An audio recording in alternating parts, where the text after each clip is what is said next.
درود خدمت شما دوستان عزیزم. دوستی الان به من پیام داده بود که در ارتباطی که آقا پیروز شما چرا آتسفای شروع کردید در صورتی که هنوز آینس رو به اتمام نرسوندید. من تو تلگرام کامل درسش دادم، ولی حالا اگه تمایل داشته باشه که توی یوتیوب باشه مشکلی نیست، ولی خب سخت میشه. یه درس از آتسفای، یه درس از آینس خورده سخت میشه، ولی خب سعی میکنم که الان از فصل 3 یا کپیتال 3 برای شما شروع بکنم به آموزش تا اینکه ببینیم به کجا میرسیم دیگه. فقط میگم انرژی که باید به من بدید اینه که لایک و سابسکرایب بکنید که من بتونم متوجه بشم که شما در واقع تمایل دارید که من این کار رو انجام بدم، وگرنه منم سرد میشم مثل دفعات قبل میذارم کنار، چون واقعا فرصتی رو نمیکنم که بخوام کار انجام بدم. ولی تو تلگرام میبینم در روز خیلی پیام میدید که چرا مثلا ادامه ندادم و اینا، به خاطر همین من سعی میکنم این کار رو انجام بدم. خب صفحه 56 کتاب که فصل در واقع سوم کتاب آینس شروع میشه، در مورد یک سفر میخواد با ما صحبت بکنه و این نکاتی که تو این سفر تو بخش 3 یاد میگیریم به درد خودمون هم میخوره، لذا بهترین استفاده رو میتونیم ازش داشته باشیم. صفحه 56 کپیتال 3 میگه unterwegs in München. همونطور که گفتم اینجا مونیخ نمیگن، میگن مونشن. بعد موضوع اصلی این بخش هم سفر در شهر مونیخه که در این بخش میتونیم به ارتباطات مرتبط با سفر و واژگان مربوط به همین بخش در واقع صحبت بکنیم. کمیونیکاسیون یا بخش ارتباطات. قسمت اول میگه ein Hotelzimmer reservieren که در واقع داره میگه که چگونگی یک اتاق هتل رزرو کردن رو داره به ما میگه.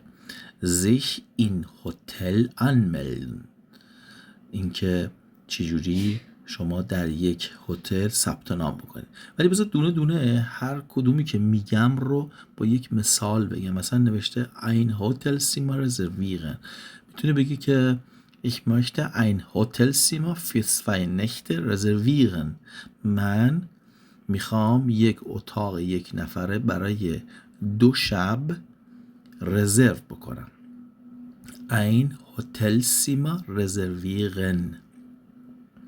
Ich möchte ein Einzelzimmer für 2 Nächte reservieren. Nacht جمعش میشه نشته، به خاطر همین باید به این توجه بکنید. دومیش چی بود؟ sich im Hotel anmelden، چگونگی ثبت نام کردن در هتل. ich habe eine Reservierung auf dem Namen مثلا Müller. من یک رزرو به نام آقای یا به نام مولا دارم مثلا. ich habe eine Reservierung auf den Namen Müller. بعد قسمت بعد میگه Probleme in Hotelzimmer benennen، چگونگی طرح مشکلاتی که در اتاق هتلتون هست رو اینجا میگیم. مثلا میگیم که die Heizung funktioniert nicht، مثلا شوفاژ کار نمیکنه. یا مثلا میگی die Fenster geht nicht zu، مثلا پنجره بسته نمیشه. بعدیش چیه؟ sich in eine Stadt orientieren. خب برای آینس نمیدونم حالا چرا کلمات، البته این کتاب یه خورده سخته واسه آینس، ولی خب دیگه بعد استفاده بکنیم. بخاطر همینه که اگه دقت بکنین آینس پلوسه، یعنی یه خورده اطلاعاتش بیشتر از حد معمول آینس هست. خیلی از دوستان من میگن که مثلا این چیزی که ما تو این کتاب میبینیم خیلی بالاتر از اون چیزیه که ما کتاب های شقیقه و نمیدونم اشتارتر و اینا به ما درس دادن. آره یه خورده اینجا سنگین تره، ولی عیبی نداره، یاد میگیرید. بعد میگه که مثلا چطور در شهر مسیر خود را پیدا بکنه. مثلا میگه können Sie mir sagen wie ich zum Bahnhof komme، میتونید من بگید که من چطوری میتونم بیست که قطار برم؟ خیلی راحت میتونید از این جمله استفاده بکنید تو مسیرهایی که تو داخل شهر هستید، میخواید به این ور اون ور برید و بتونید به راحتی اینا رو حفظ بکنید. این خیلی جملات خوبیه برای که کسی که تازه میاد به آلمان. Können Sie mir sagen, wie ich zum Bahnhof komme؟ شاید بسیتون یه خورده چیز نباشه ولی این شکلی میگن، بعد اینو یاد بگیرید. So بعدش چی بود؟ Informationen über Museen, Fragen, Öffnungszeiten, Eintrittspreise. مثلا چیا رو بخواد بپرسه؟ میگه پرسش درباره اطلاعات موزه ها، ساعات کاری و قیمت بلیت. مثلا میتونیم بگیم که wann öffnet das Museum؟ wann öffnet das Museum؟ و یا مثلا میتونیم بگی wie viel kostet der Eintritt؟ ورودی یا بلیت ورودی چقدر هزینه داره. بعد قسمت بعدی هم Wortschatz. تو وردشاتس هم که ما یه سری لغات رو یاد میگیریم که این لغات میشه در واقع گنجینه واژگان ما یا واژگان مهم این بخش. هتل که خب میدونید چیزایی که تو هتل هست رو هم حفظ بکنید. مثلا یه جلوش یه دونه آکولاک باز بکنید، اینجوری بنویسید مثلا سیما، یعنی میشه اتاق. رسپسیون پذیرش، رزرویرونگ رزرو. بعد قسمت بعدش میشه Wörter auf dem Stadtplan، کلماتی که روی نقشه شهر دیده میشه. اونم میتونید یا کلک رو روش باز بکنید، مثلا بنویسید بانهوف، مارک پلاتس. بانهوف که میشه ایستگاه قطار، مارک پلاتس یا همون سنتروم، میدان اصلی شهر. Sehenswürdigkeiten میشه چی؟ جاهای دیدنی، مکانهای دیدنی. میتونید مثلا بنویسید موزیوم، میتونید بنویسید دوم که همون کلیسای جامع هست، شلوس قصر هست. اینا رو میتونید بنویسید روبروش که بدونی کجاها توی شهر هستش.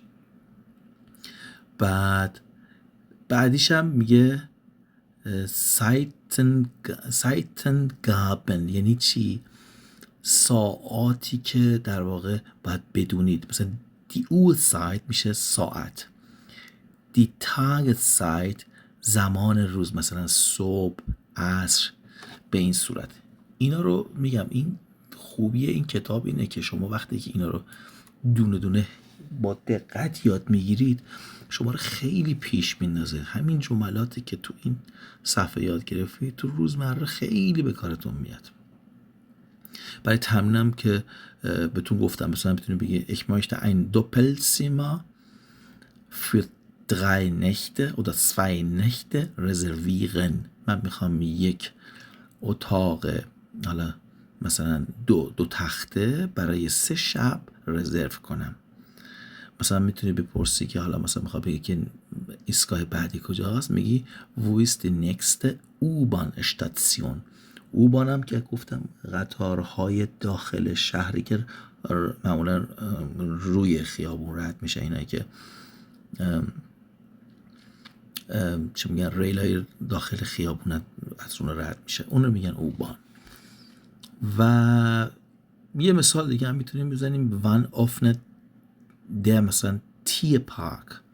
فکر کنم مثلا یه تیر پارک اونجا هست، پارک حیوانات که مثلا میخوای بدونی که چه ساعتی باید میشه، میتونی بپرسی بگی wann öffnet der تیر پارک. و در مورد هتلت هم مثلا همون قسمت اولش میتونه از اون جملاتی که گفتیم استفاده بکنیم. مثلا بگی که die Dusche funktioniert nicht. Die Dusche funktioniert nicht. مثلا دوش کار نمیکنه. به این صورت امیدوارم که آغاز خوبی باشه برای فصل 3. همین که گفتم چند بار واسه خودتون تمرین بکنید و آهسته آهسته میریم جلو. لایک سابسکرایب یادتون نره. سپاسگزارم. روزتون خوش.